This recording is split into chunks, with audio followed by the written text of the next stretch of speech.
Hey, everybody. How's it going? New setup, new studio. Still a lot here that I'm figuring out. But yeah, here we are. This is Minting Coins. We are Minting Coins. I'm Gary Palmer Jr.eth. You're you. And this is where it's at. We're talking about a lot of different things today. We're talking about things happening with EtherMail. Tim Draper joining EtherMail. We're talking about not only EtherMail, Tim Draper investing in EtherMail, joining EtherMail board. At the same time, another company that he's invested into, Coinbase. And yeah, Coinbase rocking it. They just came out with Base last week. And this week, let's see here. And this week, what do we got? We have Coinbase coming up with Wallet as a Service. This is a new product, Wallet as a Service product. And with that, that's opening up more APIs and more developers. So we have the Wallet as a Service product from Coinbase. We have the Base protocol from Coinbase. We have the new products and APIs coming out of Shopify. A lot of things happening. But first, we are Minting Coins. Feel free to check us out. We're over at mintingcoins.com. We're thinking about revamping this website. What can we do to create, not create, but really organize value for people? And how can we organize value? How can we continue providing value? Bringing people together, bringing information together, helping people onboard and move forward into Web3. That's where we're at. That's what we're trying to figure out. That's what we're working on with other people right now. And where you can learn more is that you can go to mintingcoins.com. You can also check out all the awesome information at web3domains.com. And with that, yeah, welcome to the show. Messing with the controls here. So, things are crazy right now in the market, right? Before we even get into it, there's a lot happening in terms of where we are in a macro environment. And there's a lot, where crypto fits in to the larger world, right? There's Web3, there's NFTs, there's ENS, and all of that fits into, crypto. Cryptocurrency, tokens, the whole nine. And, the cryptocurrency, including all the tokens, the Bitcoin, the Ether, all of that fits into the macro environment. And the macro environment includes a lot of people across into the entire world. One of those people is Threadgirl. What is up, Threadgirl? I know it's your birthday today. Happy birthday. Yes, it is. Hello. I miss you so fucking much. How are you? Yeah, doing great. It's been a long time no see. I know you've been very busy doing business, doing life. I have. I've been going through some shit lately, to be honest. Hopefully that's done and over with. And yeah, back here with you, hopefully every single week from now on. Yeah, well, welcome back. We love having you. Because there's a lot of shit going on, right? There's a lot of shit going on in the world. And the smallest of ecosystems in Web3. And then all those ecosystems in Web3 fit into like the larger cryptoverse and all this other shit happening in cryptocurrency land. And everything that's happening in cryptocurrency land is connected to the greater world, right? Like what's happening with the Federal Reserve and like money. And I hear with like the whole money thing, they're going to be increasing interest rates. And so if they increase interest rates, that's going to hurt everybody, right? Because it's going to make everything cost a lot more money. Man, that's exactly what like that's fucking on point, because what people don't usually get is that the international politics has a lot to do with Web3 and cryptocurrencies, right? And we see a lot of people, no, we don't want to talk politics. Let's not involve politics. No, let's talk politics and keep an open mind and talk politics, but keep in mind that we are all here for the same end goal and we all want the same thing, right? You cannot say, no, I don't want to talk politics, but I want to trade crypto. Then how would you know when things are gonna pump, when things are gonna dump? Man, it's a currency at the end of the day. And unless we start treating it like a currency, um, we cannot be good traders. You know what I mean? Yeah, well, I mean, you have to treat it like a currency, because it is a currency. People are using it to to hold, to track accounting, to buy and sell. And then when we talk about the currency, the thing with currency is that, money is political. Money is politics. Because whoever controls the money, right, controls everything else. Let it be the news or the industry. Money makes the world go around because that's what people think that they want. Other people, they just want a simple life. Exactly, man, exactly. But like, we have a thing that we've been brainwashed. No, don't talk politics, because if you talk politics, you're gonna lose your friends. If you talk politics, you're gonna fight with people over politics. No, it's the contrary. Let's talk politics. Keep an open mind. Don't judge people over their political ideas, right? Because everyone's been brainwashed one way or another. But we're talking monetary policies here and monetary politics, not actual politics, because there's a big difference. You know why? Um, Whoever my president might be, let's talk about my country, for example. Whoever the president might be, the political economy is not going to change, because he's just a fucking puppet uh, working on the same agenda that my country has been working on for the past 20 years, you know?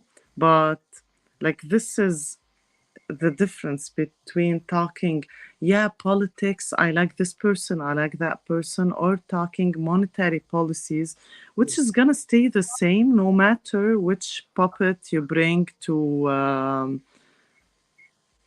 The secret to change is to focus all of your energy not on fighting the old, but on building the new. Yeah, it is true, but you cannot build the new without. When it comes to politics, you cannot build the new without actually fighting the old, because the old is not gonna let go that easily. But I want to give a huge shout I out. want to push back a little bit, because there's two types of politics.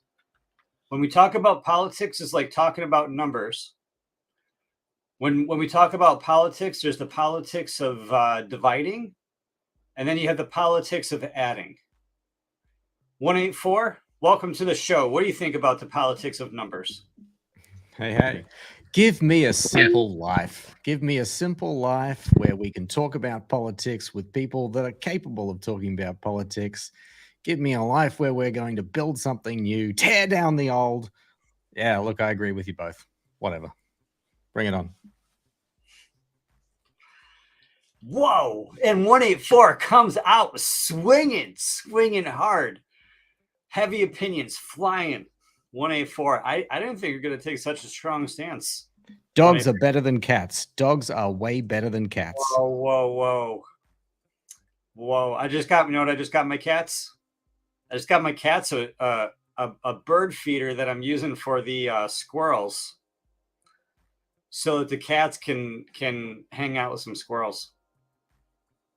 They're loving it. Wait, can I change the topic for 1 second and say how much I fucking miss both of you and Ada? Where the hell is Ada? Get me Ada right now. Anna's coming. She should be here. I mean, I'm here. I'm on time. I got my whiskey. I'm ready to rock. And Cheers. Cheers to man, Threadgirl that's showing up. Cheers to 184. Reduced to being a digit. You're adding. No, we're adding. That we're not in the politics of dividing. We're not in the politics of subtracting. That's the normal politics that they do on the mainstream media. We're in the politics of adding and the politics of multiplying. You're not being reduced. You're being amplified, 184. You're going to be 184 to the 10th.eth. I mean, he's not gonna be here if he doesn't wish me a happy birthday, to be honest, because I'm gonna go to where he's at and kick his ass. So Hold on, it's your birthday, is it? Happy birthday. too late. Too late. I had to remind you. I had no idea. Happy birthday. That's awesome. What did you get up to? Thank you. Gary, sorry, I'm gonna like jump on everyone to tell them to wish me a happy birthday whenever anyone jumps in here. I love it. Well, you've got the comments. You've got Mike's World wishing you a happy birthday. So, you haven't jumped down their throat, but fine, I'll take the heat. I'll take the heat so that others can get the praise. Nice work, Gary.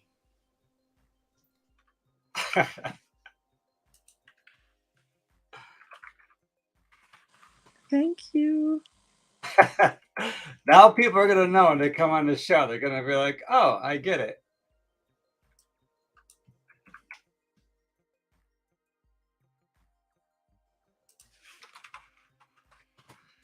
Yeah. So, let's see. Now we got like a little emoji in there. That's cool. Yeah. So where were we? Yeah, we were just talking about the world. We're talking about politics, and yeah, something we used to do in the show is that we used to look at numbers. We used to look at market cap.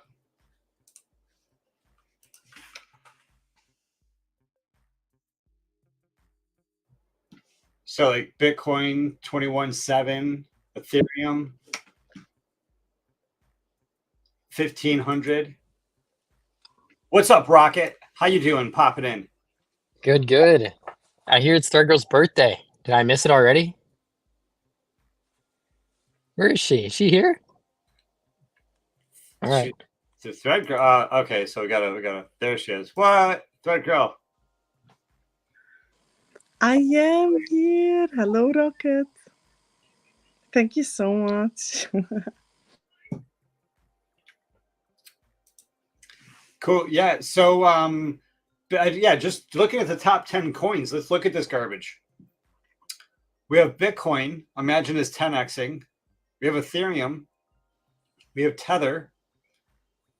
Binance Coin, followed by USDC. So 2 of the top 10 coins are stable coins. XRP, still there. Cardano, oh my goodness, how the hell is 88 still there? Okay, what's OKB? Is that an exchange coin? I don't even know. Yeah, that's OKEX's exchange token. Yeah, I don't even know, man. All right, fine. So 2 of the top 10 are exchange tokens. 2 of the top 10 are stable coins. 2 of the top 10 are scams with XRP and ADA. Bitcoin and Ethereum are legit. What else do we got? And then we have Matic, which is, I guess, a side chain, second layer. It's really its own, blockchain. And then we have Doge, which is a meme coin, which could be used for stuff. And we have DAI, another stable coin, Gosh, where's Yeah. Litecoin on that list? Oh, there it is. down number 17. Wow. And then I also used to check this out with everybody all the time. This was a fun site for me. Is that this was able to help me take a glance at what was going on to say, all right, BNB is up, US, Tether is up. So basically, this means this is a down day. Everything is down, except for weird stuff like Binance and XRP. But sometimes you get to see the outliers. Like when all the stable coins are doing well, that means everything else is like dumping. Bitcoin dominance 41%. We'll see when the bull market comes back. We'll see this dominance number go back up, I believe. Yeah, but there's speaking of politics and speaking of money, I like to reference this for people. Can you guys see that? Yeah, we can zoom in, or at least I can anyway. I'm saying if I zoom in like this, then Oh, that's nice.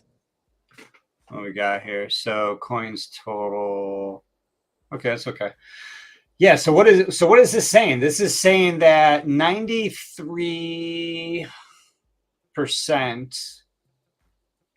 of all the Bitcoin in the world, 93% of all the Bitcoin in the world is held by 2% of all the addresses in the world. So 9 out of 10 Bitcoin is held out of 2% of all the addresses. Crazy. It is quite crazy. That's a big percentage, honestly. Yeah. So if you have one Bitcoin, you're sort of part of the 1%. I mean, if you have 10 Bitcoin, you're definitely part of the 1%. That's nuts.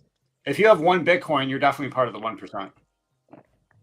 Because this number is going to get weaker. Because the number of addresses that have less than one Bitcoin will absolutely increase, right? This will absolutely increase. And that means that if you have one, it's only 21 million Bitcoin. So if you have at least one Bitcoin, you'll absolutely eventually be in the 1%. That's crazy. Can you drop that link in the chat? Dude, this is I mean, you just type in Bitcoin rich list. Got you. But this is bitinfocharts.com. Thank you. Bitinfo. Yeah, and they got these for Ethereum. I got them bookmarked everywhere. They got them for everything. Every blockchain you got a rich list. Breaks up all the addresses that are holding any of that token. But yeah, man, people are out there like hustling NFTs and all sorts of like, business games and hustles. Not a lot of people got it going on. You know what I mean? In terms of like real position. Right. And when you look at this, what is it saying? This is saying I got 800,000 addresses that have 1 to 10 Bitcoin. That's 1 million people out of like 7-8 billion people. There's less than 1 million that have at least one Bitcoin.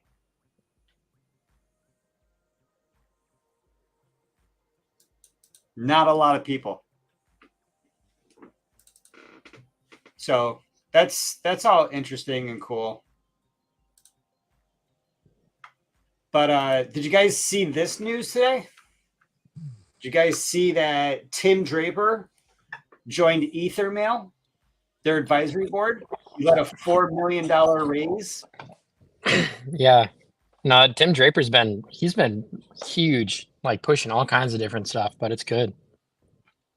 I think so. I think it's good. Yeah, EtherMail is trying to disrupt Hotmail. This is a pre-series A round, very, very early. And Draper's going to join their advisory board. You know why this kind of sucks is that Tim Draper is a lead investor into Unstoppable Domains. So it is Yeah. possible that they could lead this in a poor direction. So this would make a great article for Web3 domains. But if anybody has any power to like sway, the EtherMail folks, make sure they're going to be adding sign-in with Ethereum. Make sure they're going to be adding ENS names. I mean, they got to, right? They can't, that Draper's probably going to ask them to do sign-in Ethereum and Unstoppable. But that would really suck if they prioritized Unstoppable or completely excluded ENS. It is titillating to think about what direction they're going to go. Does anybody here use EtherMail? Oh, yeah, see, it says here he's partnered with Unstoppable Domains. Yeah. You guys use EtherMail? I don't, but you know what I think?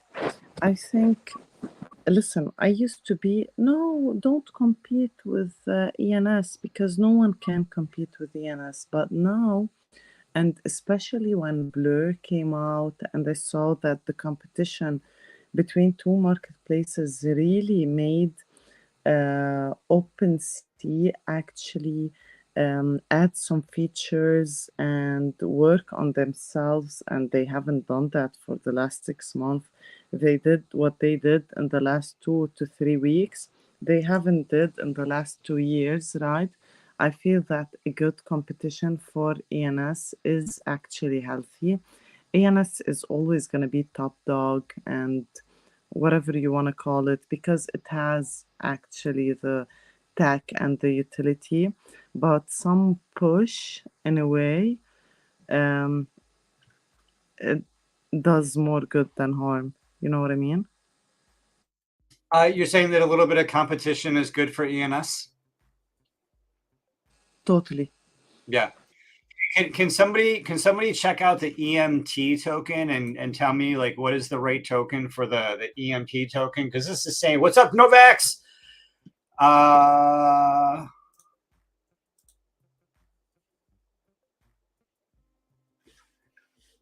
But this is saying that the startup is implementing a paywall solution that uses the EMT token. So I'm wondering, the EMT token is cool. Yeah. Do they have a name for it, or is it just EMT token? Because there's a couple different tickers Yeah, that no, use EMT. I just looked real quick. I saw the same thing. All this article references is an EMT token without me doing external research. I'll see if I can find like a contract for it. So so they closed 3.3 million seed round August last year. Backers include Greenfield Capital, Fabric Ventures. Since the raise, they secured partnerships with NFT projects such as Probably Nothing, Toxic Skulls Club, and Web3 domain startup Unstoppable Domains. So answered, right? It's the EtherMail is already partnered with Unstoppable Domains.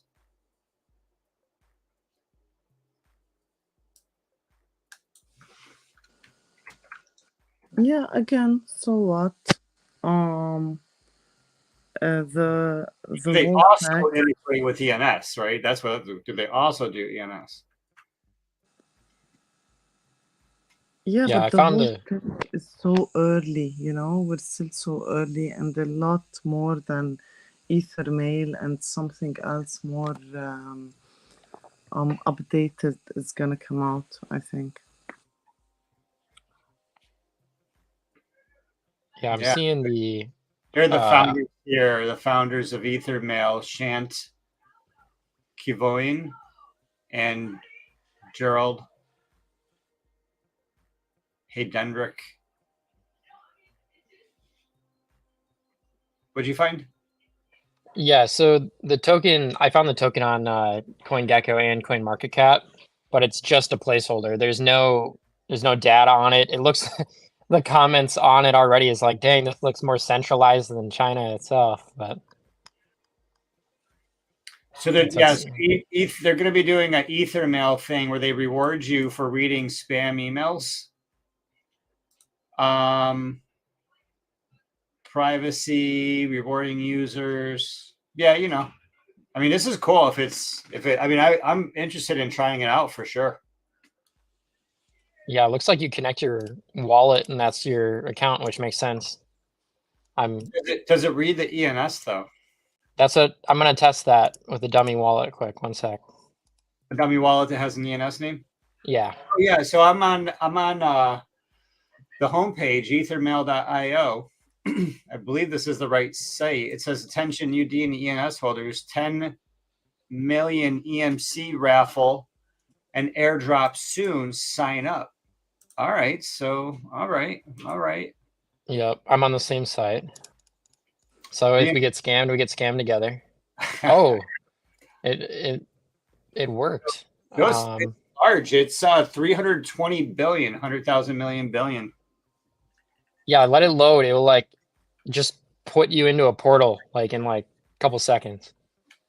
Yeah, I don't know if we're gonna test it right now. Should I test it right now? I mean, honestly, it's not that bad.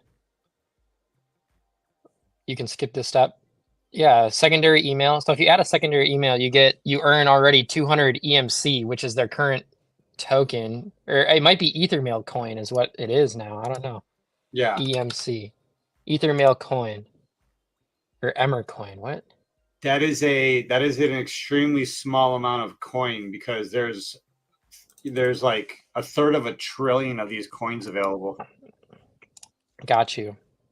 So I mean, 200 is nice, but I mean, yeah, 200 makes you 100,000, like 1 in a trillion owner. I mean, all right. So what do we got here? Yeah, I'm just interested in what's up with the ENS versus Unstoppable. Yeah, I don't see. It doesn't look like it resolves ENS. As I'm logged in here and signed in. Not yet. It looks cool. Like the inbox, it looks nice. But like you said, it'd be nice to have that ENS integration for sure, or like sign in with Ethereum, which in a way it kind of is, but it's its own system. Yeah. Cool. All right. Well, I guess I'm just gonna have to try it. Does it use an ENS? Do they own their own ENS? Who owns EtherMail.eth? We'll find out.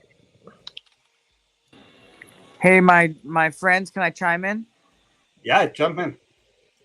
So I was thinking about ENS from the perspective of, think about creditors and email and spam and what makes spam and the trustworthiness of the spammer. ENS gives us the potential to have credible, established human history, behavior that seems, credible. It's established with interactions with other credible individuals. So I think that spam can be kind of redefined, and there's a lot of opportunity for that with blockchain. This seems like an interesting approach to that. I hope that perhaps we could do even better than just incentivizing people to read spam, but we could actually like find ways of defining spam correctly so that the human elements of identifying spam were sort of less cumbersome. Well, basically, if the spam is targeted and you get rewarded, it becomes advertising.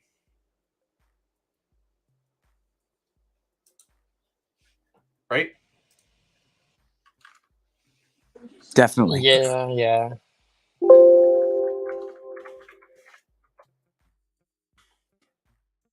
Right. I mean, I'm gonna try to send a piece of mail quick to somebody, see what happens. It's not dissimilar from the problems that we face on Polygon, with just like people bombing spam tokens everywhere. For that matter, the inevitable issues that people face with setting up your email server on your own Web 2, on your DNS domain, and then sending and receiving emails. It's there. There's a lot that goes into it that we don't fully understand. I think it requires a lot of expertise to optimize. But I've been finding that it seems like ENS and Ethereum, with the blockchain open ledger transactions, at least we're all dealing with the same information. So that like leveling of the playing field is important, in my opinion. Yeah, so on their FAQ, they talk about the unstoppable domains reverse resolution. I don't see anywhere where they talk about ENS. So that's Yeah. super unfortunate. I mean, I'm,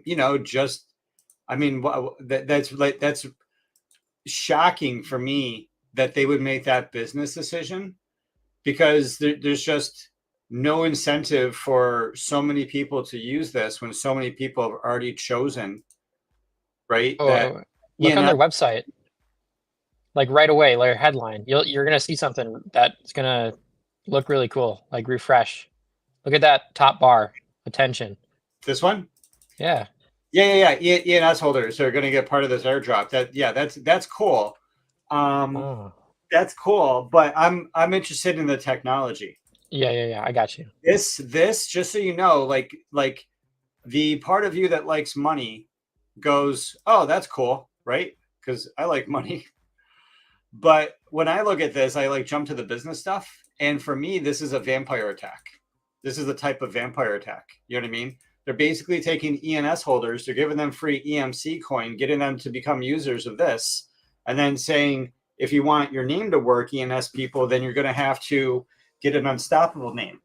Where what I'm saying is, wow, EtherMail is going to destroy their business in order to prop up unstoppable domains instead of just creating the, adding a couple lines of code in order to get ENS to also work properly. Big money. We can't.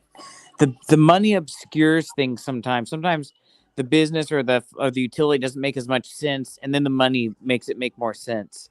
And that's what I was kind of sort of talking about with the booth, the ENS booth being the modest representation of the utility, the inevitable utility, and the unstoppable domains booth adjacent to it being sort of the representation of the market, the successful marketing campaign. Very different things, but it's nonetheless important to observe them. Very interesting. Very interesting indeed. And the thing, we talk about this a lot. Unstoppable, they have a position in the market, and there's a lot that they do. Unstoppable, they create a lot of content. They go to a lot of trade shows. They go to like interesting events like world events like Davos, and stuff like that. And the reason they're able to do that is because they have a very deep pocket. They have very deep pockets, right? And in the past, I've worked in San Francisco for startups. It works with ENS. Oh, good. They just don't have any marketing about it then. No, like I can choose my alias with my ENS names. Okay. Oh, this is sweet. Yeah. Perfect. Yeah. So it's good. So at the very least, the technology works. Now the next step is for them to update their website to include that marketing. Because the thing with Unstoppable is that ENS has more network effect, more market share, more integration, more utility. It's more stickiness. It's built into the core of Ethereum and EMV stuff. It's connected to the Ethereum Foundation. It's connected to Vitalik. It's connected to the hardcore core developers from who are working all across Ethereum. It has key holders from Chainlink to Ledger. Chainlink is works in conjunction with ENS using CCIP. Spruce ID and signing with Ethereum works in conjunction with ENS as well. It's just ENS is such a major open neutral technology that has a lot of problems, but it has a lot of problems because it doesn't have good centralized leadership, right? There's not centralized leadership. I've worked at companies in San Francisco where we had very good centralized leadership, and we had very good chains of management, and we had a lot of money, and we were able to dominate markets and dominate systems and and completely overtake market share. But that alone doesn't mean that you're going to win. Just because you have a bigger booth, just because your booth is cooler and fancier, that alone does not mean you're going to win. It takes so much more, many more pieces, many more processes that have to get put together. So much more infrastructure that needs to get built. And the thing with ENS is a lot of this infrastructure is being built naturally. And what Unstoppable Domains is doing is that they're spending a lot of money, but there just isn't that utility because it just is basically a Bitcoin Cash to the real Bitcoin, right? And the real Bitcoin in this analogy is ENS protocol.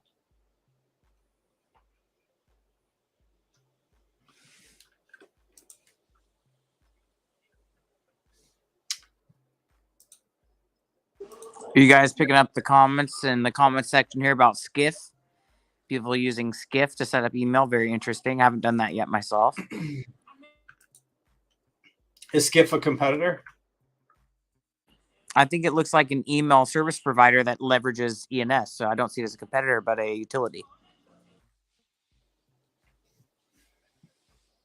Cool. Let's see here. 184, that Skiff thing is pretty cool too. I see what you're chatting there. They're pretty good with privacy too, from my understanding. Now, I'm not the type of person that can dig deep and understand, why they have a positive reputation on privacy. From a technical level, what are they doing? But there are certain people, and I think Zanny XANNY.eth is someone who is intelligent and capable. And I recall him commenting on them and several others. So Skiff is one. Well, there you go, at Skiff Privacy. But I have Skiff on a few different accounts, and I found them to be fairly decent. You can use multiple .eth names in your wallet to, you could give them out to different people. Maybe you've got... Skiff Privacy has a seamless sign-up process with signing with Ethereum. That's cool. I get excited whenever I see the word sign in with Ethereum. Seaweed. So it's the first privacy first. So it's the privacy first workspace for free thinkers, but you got to pay for it. So that makes you a paid thinker too. I haven't paid for it, so there's certainly enough for free that's been working for me. Okay, that's cool to hear. I like it. So what do we have here? So we have a Skiff Drive, Skiff Calendar, Skiff Pages, Skiff Mail. And is this blockchain based? Is it? It must. I mean, it must. It's backed with cryptography somehow. Transparent, audited, open source. I like open source.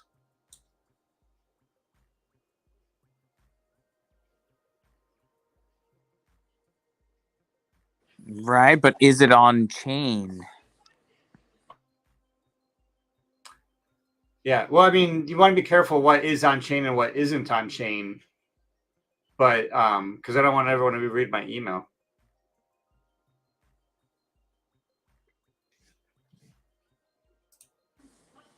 And yet you don't want your email to be in centralized servers belonging to Skiff or anyone else. Google or Jiffy with peanut butter, with crunch or non-crunch. Well, this looks cool. Okay, so now we have some real competitors coming on the scene between EtherMail that just got their latest round from Tim Draper, and then we have Skiff Mail. There's a lot of cool options out there to consider. I love Skiff Mail. I was just reading about it, and I feel like it's end-to-end, it's encrypted, it's more decentralized. I don't know. And hello, Ada. Yeah, and DM3 Protocol as well is a third option. This is the one that I'm probably going to be integrating when I get to doing Web3 chat. DM3 Protocol. Yeah. What up, Ada.eth? Hello. How's everyone doing? I apologize, guys. But I'm here. I have whiskey. Threadgirl's here. It's her birthday. Happy birthday. I'm so excited. Mwah. Life's fantastic. Yeah, happy birthday, Threadgirl. And it was cool seeing Luke Quad Rockets in ETH Denver in his full glory with the whole Maxis team and everyone. Looked like a really fun time. Yeah, it was good to see everybody that you talked to on Twitter, and then also just enjoying Ethereum at its whole. It's really fun. Yeah, I feel like that's like the best part about those conferences.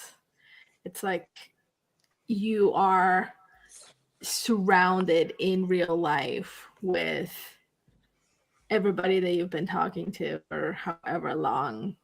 And for like the weekend, the world disappears and you're like, oh, we're just like, everybody's into it. And then you come back to your regular life and you're like, what the? Exactly. Shock. Yeah, I definitely had a serious FOMO of not going to ETH Denver. Mm-hmm. We went last year and I really, really wanted to go. Well, it's going to stick around. Ethereum's going to be here for a long time, so there'll be a few more conferences you can hit up. Yeah. Speaking of FOMO, I know 184 was having some FOMO. Having FOMO, hoping that Devcon would be in Africa. But it was announced it's going to be in Southeast Asia. Yeah, Devcon 7, which is one of the best conferences, I think, to go to, simply because Devcon is the most, technological based with the least talk about price, right? There's like nothing being launched. There's like no price talk. It's just all about the technology. It's all about the community. It's all about the ethos. And Southeast Asia. We're talking Vietnam. We're talking what else are we talking? No, that's all we're talking about. It's all about the banh mi. If we get it in Vietnam, we're all happy from there. I mean, Thailand's fine, but come on, pho and banh mi, that is the way. And in that little questionnaire, it's not too late. Up until the 15th of March, so 6 days, you can vote for your Southeast Asian city. And when I say vote, you can propose it. You can tell them, answer a few questions on why it should be there. I think access and obviously the space. But if you want your place, mention it. I've already sent it to a few people and said, if you can make it your hometown, how awesome would that be? Oh, right. And we have proposed locations in Southeast Asia for Devcon 7. Proposed locations: Singapore, Taipei City, Taiwan, Vietnam, Malaysia, Greece, India, Israel, Turkey, UAE, Portugal. Wait, those aren't in Southeast Asia. What's going on here? Those predate when they said they're having it in Southeast Asia. So they're from a while back. All right, so we're just looking at these top ones up here. So are these, what do we have? Singapore would be great. Taiwan too. So Vietnam has the most views. I think that bodes well. So one of the things that I recall, and you guys probably know this better than me because you were there, weren't you? Ada and Gary, were you both at Pagoda, wherever it was? It was just me. Okay, so you may have heard from their sharing, but it was my understanding that one of the focuses or some of the focuses that are out there are having these events in places where it's affordable for people to access. It accesses the talent that otherwise wouldn't have the opportunity. So to me, that says, okay, we're looking for places that are not terribly expensive. And Singapore is not a cheap place to be. So it may have all the facilities, but it's not affordable to a lot of people. And there is amazing talent all around the world. So places like India, places like Vietnam, Thailand, they are more affordable. And suddenly you're tapping into a group of people that perhaps aren't traveling, perhaps don't always have access to developers, don't always have access to these sorts of events. So I think that's where the focus is, only from things I've heard, and because it's a great ethos. And isn't that the ethos of Ethereum? So I am hoping for Vietnam. However, something does need to be said for access. And Thailand, Malaysia, and India are 3 affordable countries that also have direct flights from any major city. So they would be the bet, but give me Vietnam. Yeah, my bet would be that they're going to choose the more affordable city, because they just like you said, there is this emphasis on access and onboarding people in areas of the world where this technology would allow them to leapfrog, right? Areas of the world where a little bit can go a long way. Areas of the world where not only can remote workers make money, but remote workers with Web3 can not only make money, right? A remote worker in Web2 can make money for themselves. A remote worker in Web3 can make money for the whole community. Life-changing money. Your whole community. You can create a DAO for your freaking village, and your village can do something great, right? Like create a product. And that village DAO, right? You call it village DAO. Send me the ENS name, villagedao.eth. You could take your village DAO and like it could produce a product, and then people could pay your DAO, and then your village can be like one of the most like wealthy villages in the world, where before it had to go through supply chains that made life difficult. Web3, one tech savvy person in your village can change everyone's life. As opposed to America or France, right, where people are more alone, and it's hard for one person to do a little bit of work.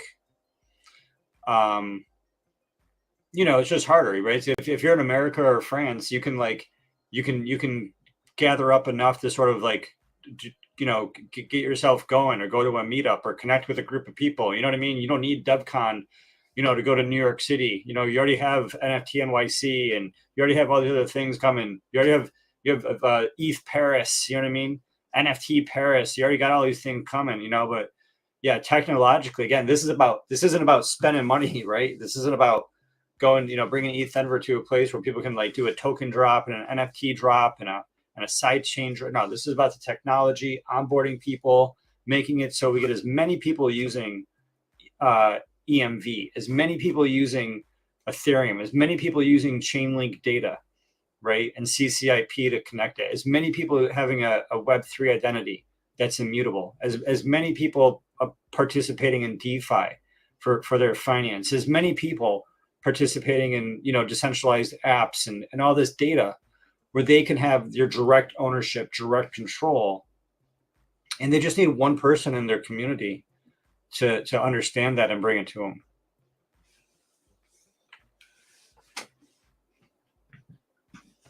Yeah, that's I true. agree. Absolutely. Every different layer of society, there's that sentiment applies. That if you make the introduction and you're amongst a trusted group, this is why you'll never get around like the influencer culture to some extent, or the very simple phenomena that people trust the people that they know and respect. Even within a trustless society, trust still prevails.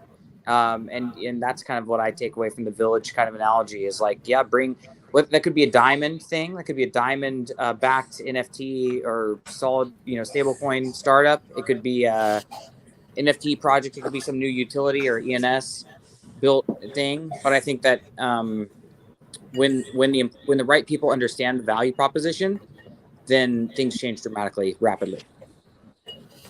And I think also, there's something to be said because, we do have a lot of people building, from what Gary said, right, from the part of the world that or that those people have the most exposure, because it's like you can go to Denver and they have a hackathons and you can present your project, and same with some of the other ones. But I think travel is definitely like a difficult, especially like coming from some of those countries into America or into Europe.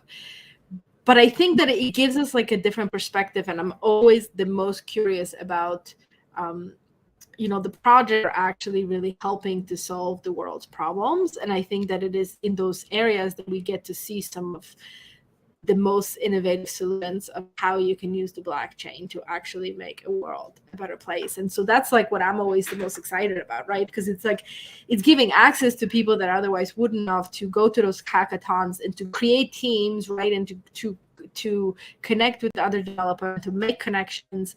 And I think that Novak, is what you said. I mean, the trust is, well, it's so much, you can build trust so much quicker in person than you build online. Like you need, there's research, you need so many more connections to build trust online that you build by being in person, being with somebody in this room.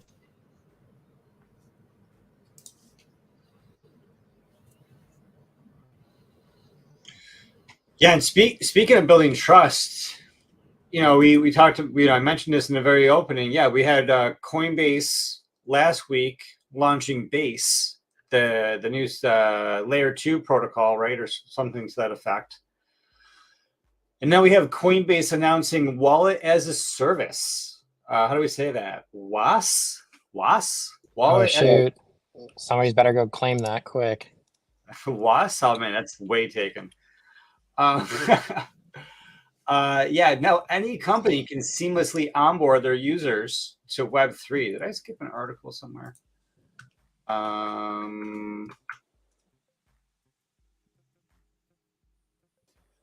Yeah, simplify. I mean, I'm just going to go right to their website.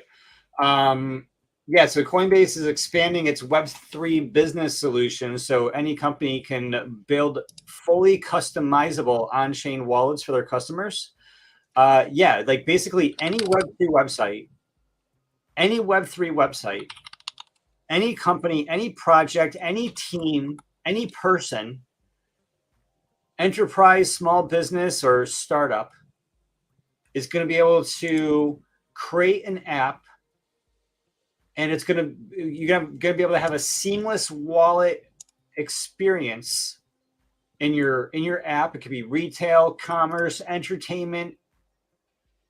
And Coinbase is going to have you have a Web3 wallet. It's going to be secure. It's going to be easy. It's going to have all these different features that are going to allow your users to sort of, I guess, be happy so they could do whatever the hell they need to do in your app. And they're going to have a wallet. And if you ever have a bad PR incident, it's not going to be because of you. It's going to be because of Coinbase, because you're trusting them as the experts to provide this level of security.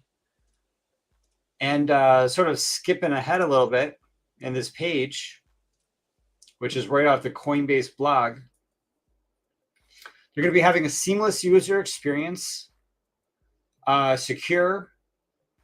I guess the interesting thing is that there's going to be key ownership. Users are going to have full control over their assets.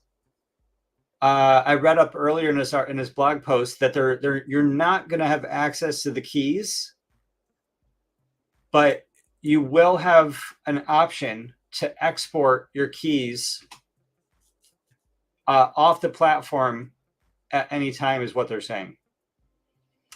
And also very important, they're saying that it's all native integration. And so companies can build native wallets into their applications, maintaining cohesive user experience.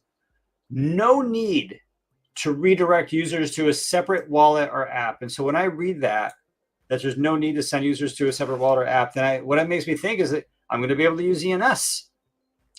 If I can't use EIP, 4361, or if I can't do this or that, and if I can't use the native naming service, then I'm not going to be able to use this wallet as a service product. And so this wallet as a service product is going to have to integrate all the bells and whistles, including ENS.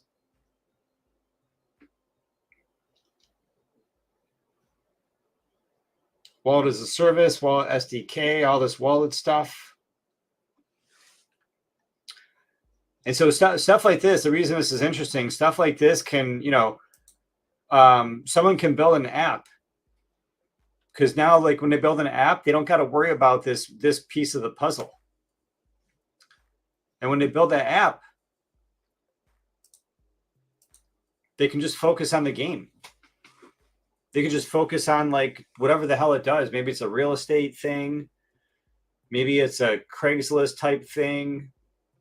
Maybe it's concert tickets. Maybe it's car sales.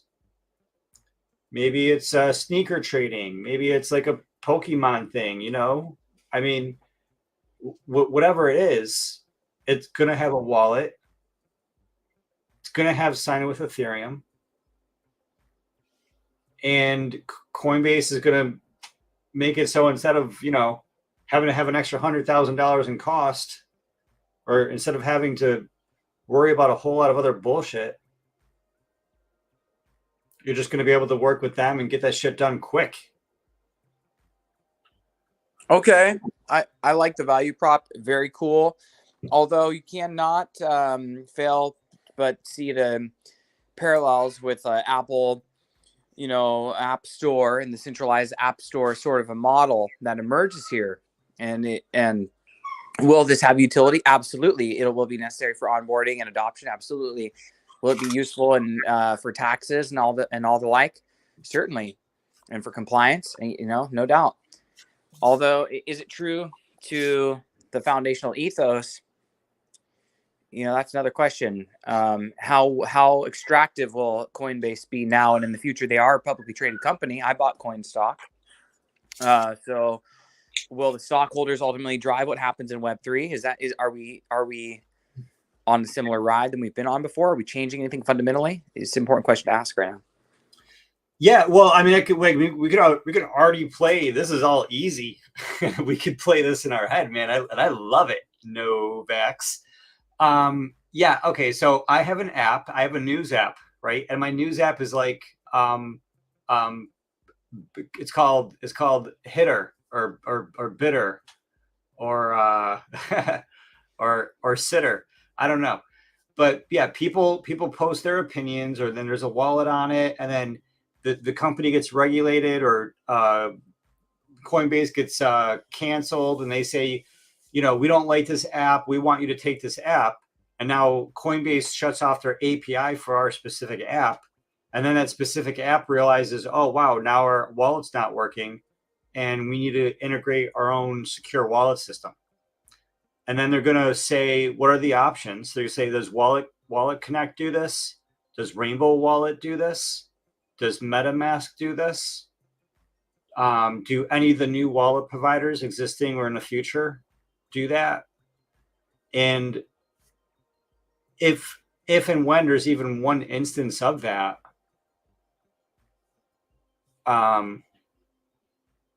yeah, I think I hope that gets snuffed out quickly.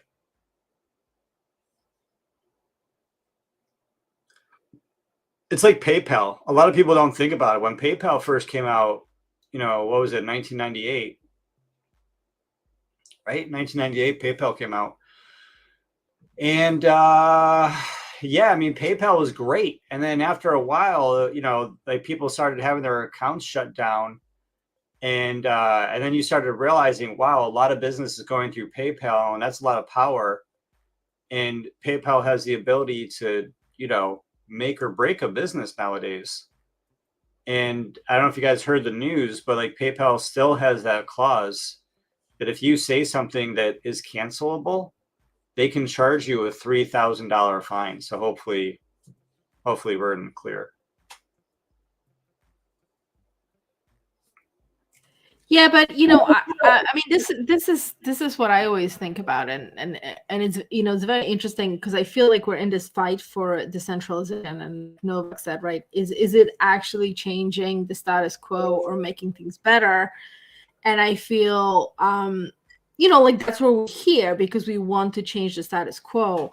But I think that it's this race to, like, you have to get the certain market usability, because majority of people out there, business owners, regular people, whatever, if they're not willing to go down the rabbit hole, and the rabbit hole people, it's a small percentage, they're going to go with the mainstream. It's like they're going to go with the trusted thing. And I think that the biggest questions is I feel like, decentralization is something that's like known to only you right now. Like, it's not a term that most of the people are like, yeah, I want to live in a decentralized world. Like, it isn't even a thing for most of the people. And so the question always is like, how do we grow these decentralized companies fast enough so they get a big enough market share where they can reach majority of the people? Because it really is going to come to the market share. And I mean, the great example is like, it's not always about who has the it's shitty to say this, but it's not always who has the better product that wins. It's who has the better marketing, like who gets it done better, faster, to reaches more people. I mean, I've seen it. I watch Unstoppable Domains every time, and I'm like, they have shit product, but they are very, very good at like just taking like chunks out of the market. And it's hard because it's like you want to be the Robin Hood, like you want to do the things right, and in the same time, like every day I ask these questions. It's like, how can we get to market quicker? Like, how can we get a bigger chunk of the market so people actually care about what we care about? Because if the few of us care, like, is that enough to carry the movement? Or are there going to be people like, Coinbase and Unstoppable that like are just going to be like, oh, we'll just take this and we like slap it on like our centralized world and call it some pretty names, and people are going to buy it because, they have a bigger share of the market. And the truth is, the big companies are always going to go with the trusted person. Like, they're not going to go to consulting to somebody that's like smaller. They're going to go to the big giants and be like, I don't care that you spoon feed me shit. Like, I trust you because for whatever reason, and whatever you tell me to do. And if then we put into partnership programs and affiliate programs and all of that, where there's incentive. We have seen how that played out in the crypto space before, since the very beginning, right? It's like, once you put the incentive behind it, people are going to push it. And so, every day I'm like, how do we make regular people care about decentralization the way we care about it? Were you willing to jump through the hoops to live in a decentralized world versus make it easier? Does that make sense? Panic reaction solution. D, all the above. Mm-hmm.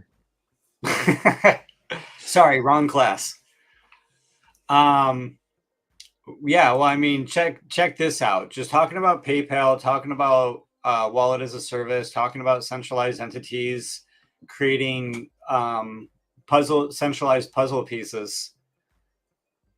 2018, 10 years after Bitcoin was invented, Paul Krugman, the man who said that the internet was going to be a fad like a fax machine, said that cryptocurrency lets you make electronic transactions. That's true. But so do bank accounts, debit cards, PayPal, Venmo. Venmo is owned by PayPal. All these other methods that are not cryptocurrency, they involve trusting a third party, right? Like PayPal, Venmo, you got to trust a third party. But unless you're buying drugs or assassinations, that's not a big deal. fast forward to today. This is going to be good. Paul Krugman's too busy to tweet, yet he's tweeting. But not to vent, but he's vetting. He's been using Venmo for years, but now it won't allow him to make payments. He spent a long time in chat with representatives, and they told him that they can't explain why, and they can't fix it, and the software has taken control. Paul Krugman is having a Bitcoin moment. He's having a cryptocurrency moment. And this was a tweet that won it for me. Is he too busy buying drugs or trying to buy assassinations? Right? Because he said over here, cryptocurrency is electronic. And you could use Venmo. He said right here, use Venmo unless you're going to buy drugs or assassinations. And so now that he's having a hard time, he must be buying drugs or assassinations, right? I don't know where you find this, but that is brilliant commentary in the state of our world. But this is going to happen. Maybe he's trying to buy a fax machine. But this is what we're saying about any centralized component. It doesn't matter if it's the EtherMail, if it's mail, or if it's wallets, or if it's identity, if it's domains, whatever the service, it can't have the centralized component, because even if you're doing something legitimate, because of the third party trust, instead of like trustlessness, it's going to fail. And I love your question, Ada. How do we accelerate the adoption of this information, this awareness to people as they're being onboarded? You know, sometimes they find an article and they read an article. Sometimes they go online, they look for a class. Some way someone gets onboarded. How do we teach them the importance of decentralization? And I don't know. I'm just some guy here drinking a whiskey. I feel like there's going to have to be some sort of crazy world event again that crashes like multiple economies across the world, like whole world economies. Oh my God, I can't wait to talk about this. And then that's when people will realize, but I don't know. It's going to be hard either way. We're not going to eat the bugs, all right? No. Get that through your head, Quad Rocket Schwab. We're not eating the bugs. Okay. But we are gonna drink whiskey and things. Yes. Right.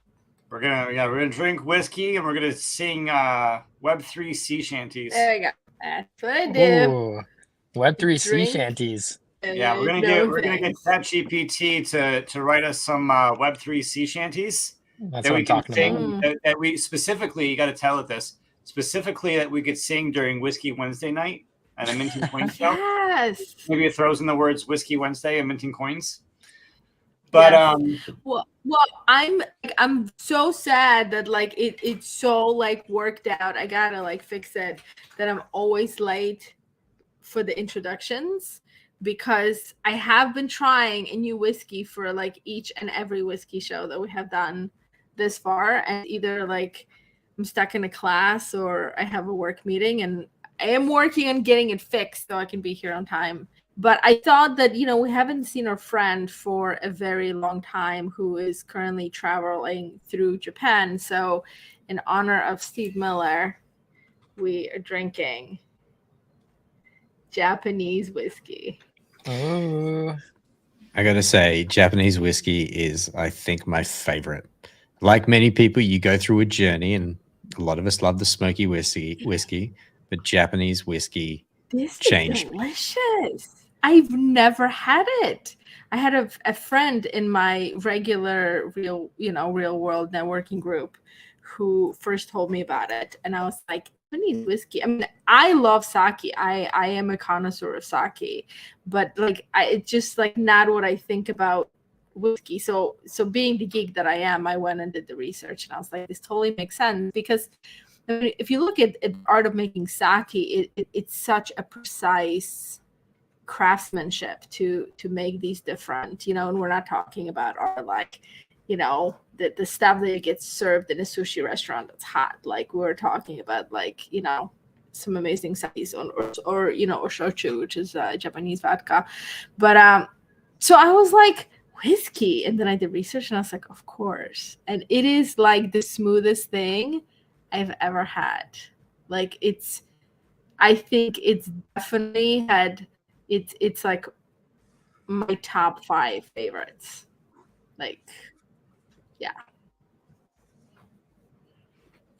Oh, it's a Wednesday night and the crew's feeling tight. They're all gathered around the pub's dim light. The week's been long and the work's been hard, but there's one thing that'll ease their guard. Oh, it's a Whiskey Wednesday, me hearties, the best day of the week. We'll raise a glass to the ocean and the treasures it does keep. The first round's on me and the next one too. We'll drink to the memories of the ones we knew. We'll toast to the ships we sailed and the storms that we've braved. Oh, it's a Whiskey Wednesday, me hearties, the best day of the week. We'll raise a glass to the ocean and the treasures it does keep. Guys, this is ChatGPT right here. There's like That was there's 3 more epic. I am going to like cut it up and literally I'm making an audio out of it. This was like it was a seamless execution. You have to Gold. credit my wife with the prompt engineering. I was like, no, a sea shanty, babe, a sea shanty. She's like, what kind of a voice? A pirate voice? What sort of a voice? I did the same thing, man. I just like popped it to it as well.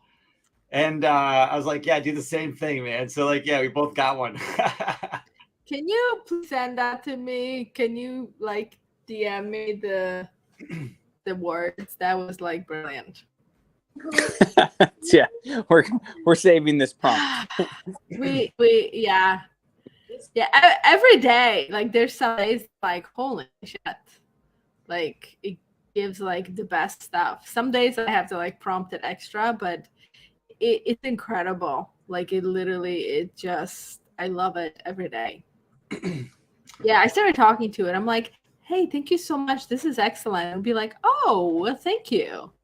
I'm like, but I would like to I see always, more. yeah, pro tip, problem. always say please and thank you. It literally, I tested it and it is totally like, gives me better shit if I'm like, hey, this is like really excellent. I really appreciate it. But can you change this one thing? Of course, not a problem. Yeah. Like I'm talking to a fucking AI. Yeah. Fuck. Yeah, it's really smart. Doomed. Yeah, but I mean, one thing that we know about humans, it's like humans tend to be shitty to AI, and no wonder they rebel and like destroy the human race one day. So, yeah. Just the moral of the story is be one of the good humans. Say please and thank you to the AI. Yes. Yeah. I mean, I don't know if like you guys have seen Ant-Man yet. The Wasp, right? Is it Ant-Man and the Wasp? I don't know. I haven't. Thank you. No, it's Quantum Mania. You won't spoil it by giving this one line because you're not going to say who the line is to or from. But my best line, Please tell me more. Which really applies to like the state of Twitter in the last 2 weeks, is that every day I wake up on Twitter and I'm like, motherfuckers, it's never too late to stop being a dick. That's all I want to say all day, every day. Like literally, I go into Twitter and 5 minutes later, I'm like, it is never too late to stop being a dick. And that's literally what I want to post all day, every day to everyone. And so you get it when you watch the movie, but I was like, I'm going to use that the day I die. That is the best line ever. Twitter does bring the worst out in some of us. Holy shit, it's been fucking terrible. Like some days I'm like, did you just stop vomiting all over yourself? Yeah. All right, I want to try my sea shanty. Can I give my sea shanty a shot? Yeah, let's go. Raise a glass, everyone. Come gather round and hear me tell of a technology that's setting sail, a land of Web3 and its domains where digital assets can be gains from crypto kitties to NFTs. The blockchain world is full of treats. Smart contracts rule this digital land, and decentralized apps are close at hand. So hoist the flag and set the course. We'll sail these seas with no remorse through the waves of code and blockchain lore. We'll find new treasures to explore. The Web3 world is ever changing. We'll adapt. We'll keep ranging from Ethereum to Solana's shores. We're not doing Solana. We'll stake our claim and seek out more. Our domains are more than just a name. They're assets in this blockchain game. We'll mint our coins and make our mark in this world. We'll leave a lasting spark. And there's another chorus after that. Wow. Holy shit. That was Luca's getting epically down. awesome. Yeah, no, I'm loving this. Like, I Woo. love sea shanties just as it is. So, like, this is my these jam are right now. great. 184. Oh wait! No, I gotta do this because I had to. Because this was a new course, so I gotta finish the course. Okay. All right, so we'll hold the flag and set the course. We'll sail the seas with no remorse. The waves of code and blockchain lore. We'll find new treasures to explore. So here's to Whiskey Wednesday show for celebrating Web3's flow. We'll sing our shanties and raise our glass to this new world that's built to last. Well, hang on. Did you try to throw a new world order at the end? You're not cool, Gary. No, new world. There's just new world. I mean, Novak. It is for whatever Gary. it's worth. It is Gary that was prompting it. I mean, Yeah, right. The AI knows me. For whatever it's worth, Novak's. It is blockchain will bring a new world order. It's just will that new world order empower us or enslave us? Yeah, I know. Punk's made a comment about it was super Orwellian sounding. He was like, "Oh, at some point," he's like, "everything will be on the blockchain, down to the clothing that the van driver who delivers your on-chain item is on." And I was like, you know, what I mean, everyone's kind of like, "Whoa," and how factual that is. He brought it down to anything that's taxed, and I thought that was, I don't know, that was almost even less optimistic. Just that anything and everything can ultimately end up and for efficiency's sake will end up on chain. So like what you pretty much what you said and what we've all kind of known from the beginning was that it can go well or not well, and there will be aspects of it that are good and there will be aspects of it that are probably bad. Like, for example, if you wanted the freedom to, like, you know, just drop someone a couple $100 cash because they were your homie and you wanted to just like encourage them and say thank you, well, all of a sudden now you've got to, like, that's on chain, right? So cash disappears and that becomes something where the government's involved. They're like, oh, we want a little piece of that little donation to your friend. It's like, oh, great. So I mean, that could be a disincentive. And then at the same time, like, for every one of those, there's probably at least another truly black market transaction. There's actually like a criminal offense that we would all probably agree shouldn't happen, which could be an advantage of, you know, some regulation on chain. I don't know though, Gary. I mean, this is kind of the essential question though, isn't it? It's like the realism. Do we? Yeah, the realism is like definitely real. But just to throw out a couple points, Vitalik has recently, in the past couple of weeks, posted about, you know, basically the blockchain assertion, which is a really hot topic. And this basically is this new EIP and this new technology and this new way that these wallets are working. It's really, really major stuff in terms of like the blockchain changing and Ethereum changing. And this is going to allow major changes that are going to, if you don't know about this, that are going to blow your mind. for example, it is now going to be possible for newbies to have a wallet and to not worry about losing their seed phrase. Wow. I know. It's a It's huge really- onboarding thing right there. Massive. Yeah. That alone is just like mind blowing. I don't trust it. It's like, it's new. I don't like it. I want to do it the hard way.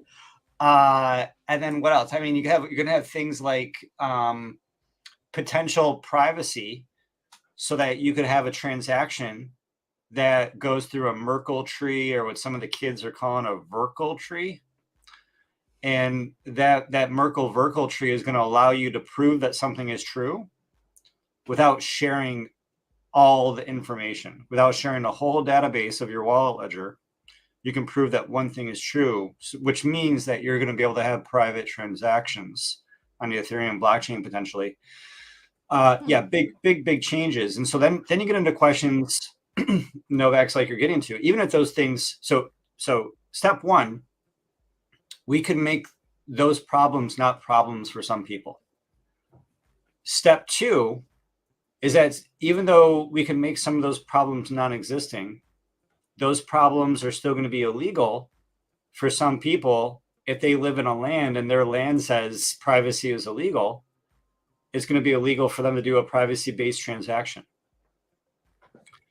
And so then what you need to consider is Balaji's book, The Network State, and Digital Citizenship, and how digital citizenship is going to be spread across the world geographically. And let me tell you, Novaks, you might love California, but once shit, you have your limits, and once shit gets it to a certain level of Orwellian, you might like your Orwellian medium rare. You might like your Orwellian raw. You might like your Orwellian to a burnt crisp. But at some level, you're going to be like, I'm done. I am leaving. And you're going to pack up your kids and you're going to go. And you're going to know more than the average person, because you're going to be a digital citizen. And then, and then hopefully countries and digital places realize that they're going to be stronger by embracing this technology. But yeah, I don't think we're truly at the and then they fight you stage. But let me tell you, I mean, we're getting at an hour and a half mark. We really need to have an after show, because on one hand, I'll lead you to some other YouTube. There's the Coin Bureau guy, extremely popular, does extremely concise videos. Some of you folk might know what Event 201 is. Now we're getting into bad territory here. Should I shouldn't be saying. There was an Event 201 scenario which happened November 2019. And depending on how you think about it, it happened right after or right beginning the pandemic happened. And Rocket, you were just talking about a major attack happening, crashing everything for people to realize the importance of some of this stuff. And this new version of this new war game that's Event 201 like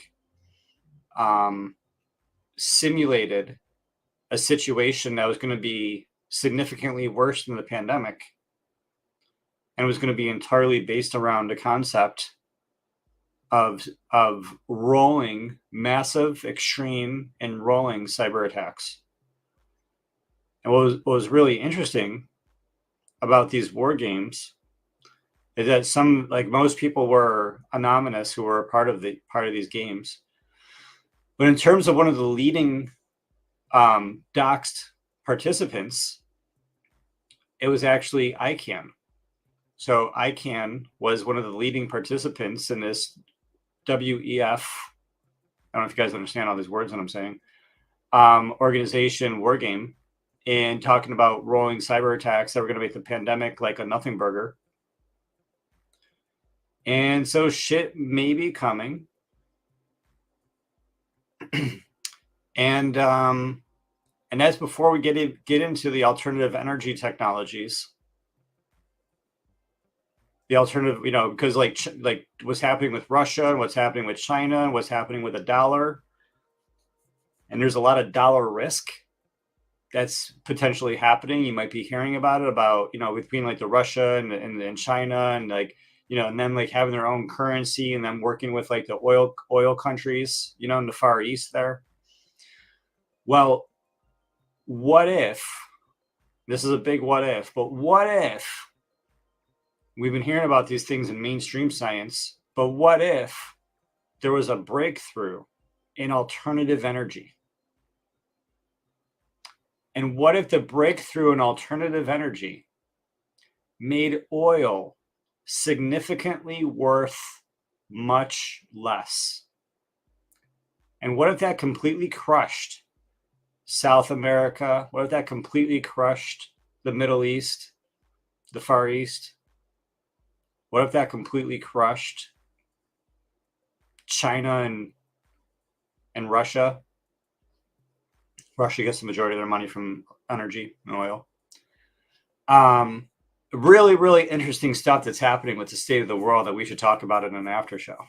But I just wanted to give you guys some lead information there. Should we have an after show? Yeah. Because there's some rabbit holes, and there's some whiskey. Oof. And it's scary for Mick when you take three things of whiskey, rabbit holes, and Gary, and you put them all together. It's not good. My favorite time of the night. Rabbit holes with whiskey, Gary. Yeah. Yeah, hence like our favorite whiskey a few weeks ago was Rabbit Hole. Found this like great company literally called Rabbit Hole, and they have like an awesome story. And that's like our retirement. I'm gonna drag Gary with me, and we're gonna open a whiskey distillery. Hopefully on a whiskey island in Thousand Islands, but we're not going to be able to have the distillery right on the island. I don't think it's that large of an island. I mean, it's big enough. But then people have to like come to work, and they got to like take the boat. Yeah. I don't know if it's a year-round type of island. Yeah, well, you just drive your way through the ice. The island is good for bootlegging. I'll give it that. I mean, there is a history. I don't know what it was, but the reason that it's called Whiskey Island. Spoiler alert! It had to do with bootlegging. Yeah, I mean, it was part of the Prohibition era. Yeah. Which, it kind of feels like we're in the Prohibition era right now, right? Like, it's it's a brave new world. Well, things are much better right now, right? Because people have to realize, like, every day that you use an NFT and you buy an NFT of a fucking cat or a stick figure or something worse, the technology that you're using was nuclear level technology. It was illegal for you to have NFT technology, right? Like if you would have had NFT technology, what year is this? Like 30 years ago? Then you would, like, whatever the crime was for having a nuclear weapon, that would have happened to you. They would have thrown you in jail, not let you have a lawyer. You'd be stuck there for a while because you had an NFT. And that shit was illegal. That's crazy.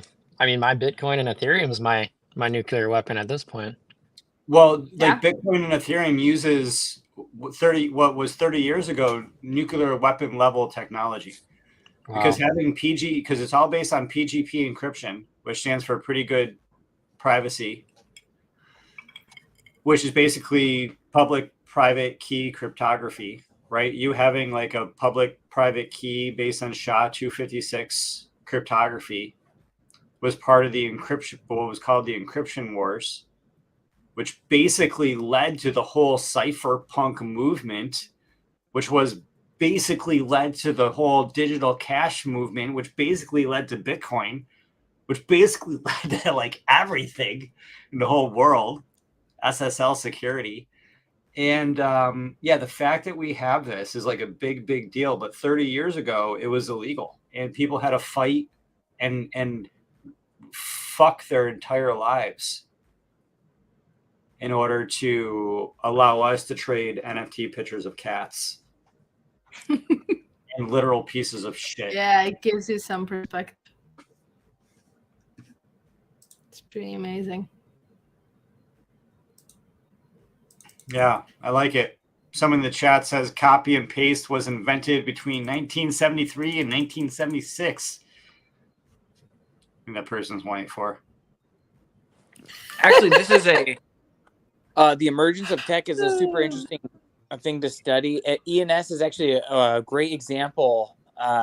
The historical archaeological value of ENS as a registrar and what it represents, you know, on the blockchain, registering these names and these things, these social memes. I have FUCKTRUMP registered. It's a historical gem. I have Ethereum Merge registered. It's a historical gem. There are things like that that are just kind of interesting and relevant to the chain and to the time. And I was at one point, it occurred to me, who was the first person who registered NFT, and in which context was NFT first? Did it first appear on the ENS registrar? Wow. And that's an interesting case. So I had a pinned tweet for a long time that was just about that. But it's really interesting, you know, just to perceive the significance of what we're doing through that lens, because it's actually kind of cool, and it makes you actually not want to register some crappy name. If maybe you feel more ashamed of your DGen registrations like I do.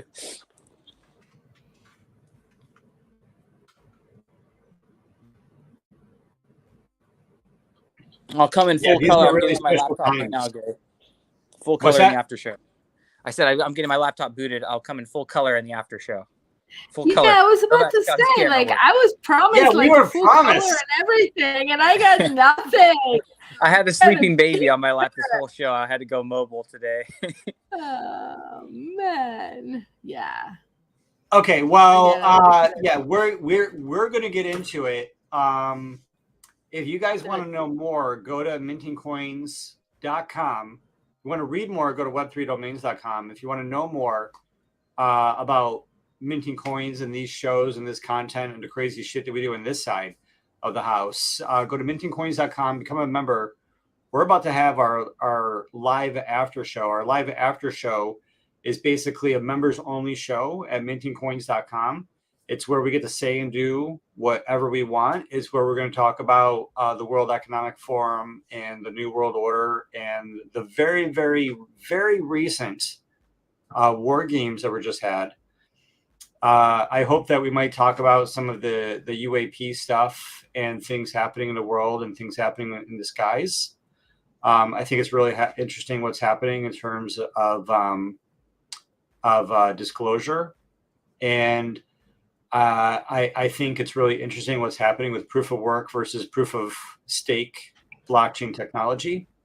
And I think that's really interesting how proof of stake versus proof of work technology fits into the disclosure narrative and how it fits into the alternative energy narrative. And I know that sounds really crazy for a lot of people out there. But, you know, for the people that are not going to be part of the after show, what I want you to research is the ISA. I forget if it came out in 1952 or what year the ISA was, but it stands for the Invention Secrecy Act. Like around 1948, 1952, like I said, I forget. But the Invention Secrecy Act says that if there's any invention that is created that's in a danger of national security, that it can be immediately classified, so you can't talk about your invention anymore. A lot of people don't realize that's a thing, and there's a lot of alternative energy. The majority of the ISA Act is like to talk about alternative energy systems. and we're not talking about crazy like fusion or fission stuff. There's more common things that have basically been used by farmers for a long time, and this sort of information is like really interesting when you're able to talk about it freely in a way where people are able to present facts, and YouTube doesn't take that content down. Yeah, so that after show is coming up. Novax, what do you got? Who are you? Where can people find more about you and Gembox.io? So I'm going to be disciplined in keeping this brief, and I'll just say that you can easily keep up with me on Twitter at in0vaxnft. It's my handle on Twitter, and I'm building a little brokerage, consulting, and management firm. So that's gembox.io, gembox.io. I really would love to have your insight on that as a user or as a partner, as a broker, anyone out there who's looking to get involved in that sort of thing with ENS. So those are my two main things. And thank you, Gary, for the opportunity to share in the conversation with you guys. It's always a pleasure. Yeah, man, we should definitely talk about talk about Gembox one of these days. I thought Gembox was like an NFT thing. I don't know what the hell I was thinking. You're saying it's a consultancy? So, I mean, it's so many things. It's actually, I'll get into the story. My wife, it stems from a long running joke my wife and I have where we would come up with a funny idea, and she would like throw it, pantomime, throw it across the car, across the room into an imaginary gym box that I would be holding, and we'd put great ideas in the gym box. So it all sort of stems from that. So there's a lot to it, but it's sort of fun and silly too. Cool. Definitely gonna check that out more. Rocket emoji.eth. What's up, man? Who are you? Where can people find more about you? And when are you? I forget. Because are you? Because when we talk about you, rocket emoji.eth, are you a writer at Web3 Domains? Yeah, I should probably get on that. Is that what we're getting at here? I'm just not sure because I don't know who you are and what the identity is now versus what it was then. And are you the same person anymore? Are you schizophrenic? Is it just multiple personality disorder? Tell me more. Yeah, it could be a little bit of that. I guess I haven't gotten checked in a while. But I have an article or two over at Web3 Domains. You can find me there writing about all things domains and kind of what's happening within the ecosystem. Great place to look for all your content. I'm sure most of you know it, but if you don't, give it a look. Otherwise, you can find me on Twitter at Luke Wright Main, or if you type in rocket with the rocket emoji.eth, you'll find me that way too. But yeah, I'm just a 22-year-old self-taught dev and just trying to build more stuff, and we'll go from there. But thank you, Gary, and at 184 Novax.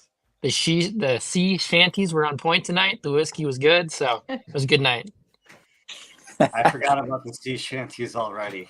Fantastic. Rocket emoji. Side tangent while no one's listening. Let's get a one-on-one on the books too, because I'm interested in things that I don't want to talk about on live. 184. Thanks for showing up, man. Super happy to see you. Good to be here. And you're like a rock star, and it's so cool that you're in the ENS forums and all the cool new work and the pleasure and the pain that you've taken on. I'm a big supporter of you, man. No, I appreciate you. Appreciate you all. It's good to be here. And I've been working away, so listening for most of the night. But let's do the goodbyes. 184.eth, 184.eth. You can find me on app.ens.domains, or on Twitter. That's all. I'm amplified as a digit. I am nothing more. They say I am my digit, and my digit is me, and that is all I am. Thank you.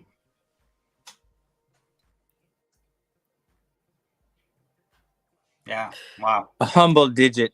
A humble. Mic drop. It's a beautiful. I know. Digitarian life. I think about the whole concept of the hard problem of consciousness, and I think how 184 is alive. I'm digit, therefore I is it. Oh, that's good. Ouch! I love it. I love it. Wow. Adith, what's up? Who are you? Where can people find more? Tell us.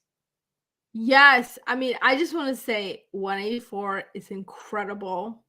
He like tweeted me today. He's like, "Hey, I might be like able to join." And I'm like, "Are you kidding me? Like, we'd love to have you." Because it's like he's like a Yoda. He shows up and like it's quiet, and then this wisdom comes up, and it's like, fuck. It's just amazing and brilliant every time. So we love to have you. He's incredible. And look, I'm so happy you became a part of our family. I still remember it was I think our holiday show, and we were giving away shit, and you won a bunch of it, and then we like put the pieces together. We're like, who is this person? And I was DMing you, and I'm like, I just want to confirm that like we have the right address to send you the stuff. And I was like, dude, you're one of my writers. Like, love to have you on the show. It's such a great perspective. Novax, I can't see to like, I've been promised to see you in color, so I don't care after show, but if it doesn't happen, I'm gonna be like one very sad mad person. So just letting you know. But I am Ada.eth. I am a chief dungeon mistress behind the Web3 domains. If you want to write for us, please write for us. I am on Twitter under Unfolded Life, and I'm here every Whiskey Wednesday trying all the new whiskeys each and every single week. So if you are a whiskey maker and you want me to try your whiskey, hit me up.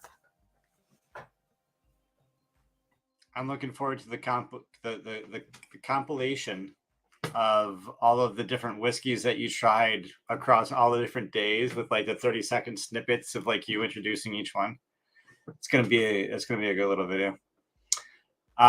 Cool. Well, this was fun. You know, just talking about EtherMail, talking about how these things integrate with a wider ecosystem. Just the same with Coinbase and the wallet as a service, right? Not your keys, not your coin. I think it has to be said. You know, hashtag June 3rd, hashtag not your keys, not your coin day. Self-sovereignty to the moon. Empower yourself, empower your community, because that's what this is all about.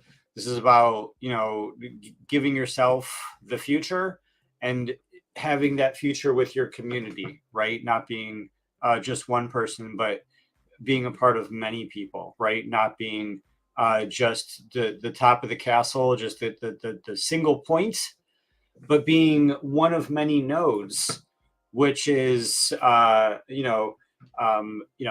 an identity, having art and NFTs,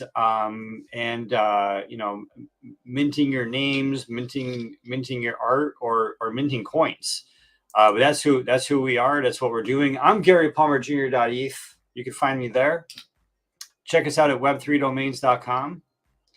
Check us out at mintingcoins.com. And until then,